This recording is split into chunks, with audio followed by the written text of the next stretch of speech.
The federal Andhra Pradesh ఛానల్కి స్వాగతం. అమరావతి రాజధాని నగర నిర్మాణ విషయంలో ఆంధ్రప్రదేశ్ ప్రభుత్వం పట్టుదలగా ఉంది. రాష్ట్ర రాజధాని విషయంలో ఎన్నాళ్ళుగా సాగుతున్నటువంటి వివాదానికి ఫుల్ స్టాప్ పెట్టేసింది.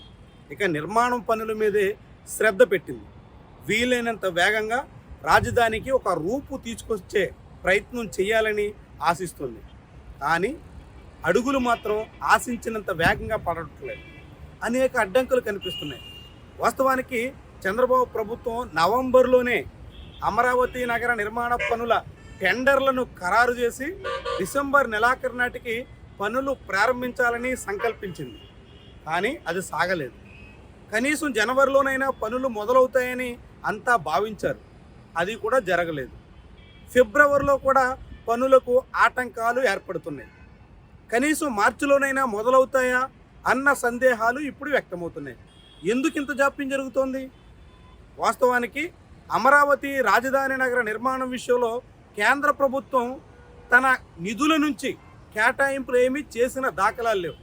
కేవలం ప్రపంచ బ్యాంకు, ఆసియన్ డెవలప్మెంట్ బ్యాంకు నుంచి అప్పులు మాత్రం ఇప్పించే ప్రయత్నం చేసింది. ఈ అప్పులు కూడా ఇప్పటి వరకు పూర్తిగా రాష్ట్ర ప్రభుత్వం వరకు చేరలేదు. తొలి విడత అప్పులు డిసెంబర్లోనే దక్కుతాయి అని భావించారు. కానీ అవి రాలా. జనవరిలో కూడా అందలేదు. ఫిబ్రవరిలో అందుతాయి అంటే ఇంకా స్పష్టత రాలేదు.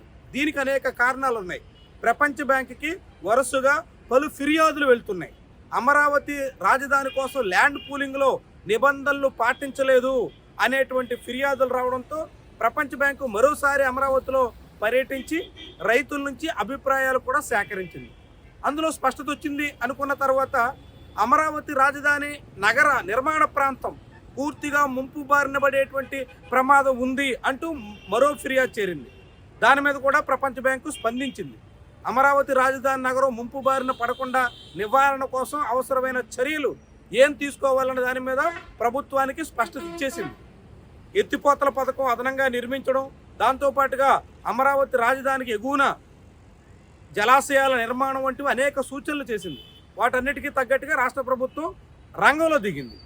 కేవలం వరద నివారణ చర్యల కోసమే 1500 కోట్ల రూపాయలు పైబడి వెచ్చించాల్సి ఉంటుంది అని సిఆర్డీఏ కూడా అంచనాలు వేసింది. ఇప్పుడు మరో ఫిర్యాదు కూడా చేరింది. అమరావతి టెండర్లలో అక్రమాలు జరుగుతున్నాయి. అమరావతి రోడ్డు నిర్మాణ పనుల కోసం పిలిచినటువంటి టెండర్లలో అదనపు మొత్తాన్ని కేటాయించారు, భారీగా అవినీతి జరుగుతోంది అనేటువంటి ఫిర్యాదు ప్రపంచ బ్యాంక్కి చేరింది. దీని మీద ఇప్పుడు మళ్ళీ ప్రపంచ బ్యాంకు దృష్టి సారించింది.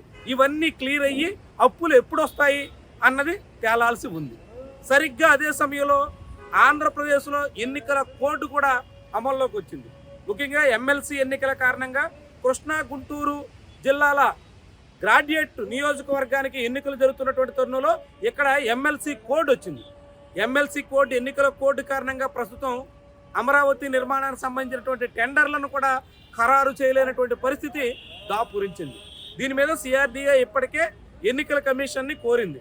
ఎన్నికల కమిషన్ కూడా కేవలం ఇప్పటికే ప్రాసెస్లో ఉన్నటువంటి టెండర్ల ప్రక్రియ పూర్తి చేయాలే తప్ప కొత్త టెండర్లు పిలవడం కానీ టెండర్లను ఫైనలైజ్ చేయడం కానీ చేయరాదు అంటూ నిర్దిష్టమైనటువంటి ఆదేశాలు ఇచ్చేసింది. దాంతో టెండర్లను కన్ఫర్మ్ చేయడానికి కూడా మార్చి 3వ తారీఖు వరకు వెయిట్ చేయాల్సి ఉంటుంది. సో మార్చిలో టెండర్లను ఖరారు చేస్తే మార్చిలోనే ప్రపంచ బ్యాంకు నుంచి అప్పు తొలి దశ నిధులు విడుదలైతే కనీసం ఏప్రిల్ నాటికైనా, అంటే వచ్చే ఆర్థిక సంవత్సరం ఆరంభం నుంచైనా పనులు మొదలెట్టడానికి ఎంత మేరకు అవకాశం ఉంటుంది అన్నది తేలాల్సి ఉంది. ఇప్పటికే దానికి సంబంధించి రాష్ట్ర ప్రభుత్వం అమరావతిలో జంగిల్ క్లియరెన్స్ కానీ, అదేవిధంగా ఐకానిక్ టవర్స్ దగ్గర నిలిచిపోయినటువంటి నీటిని తోడడం కానీ, ఇలాంటి అనేక ప్రయత్నాలు, అనేక ప్రాథమికమైనటువంటి చర్యలన్నింటినీ పూర్తి చేసింది.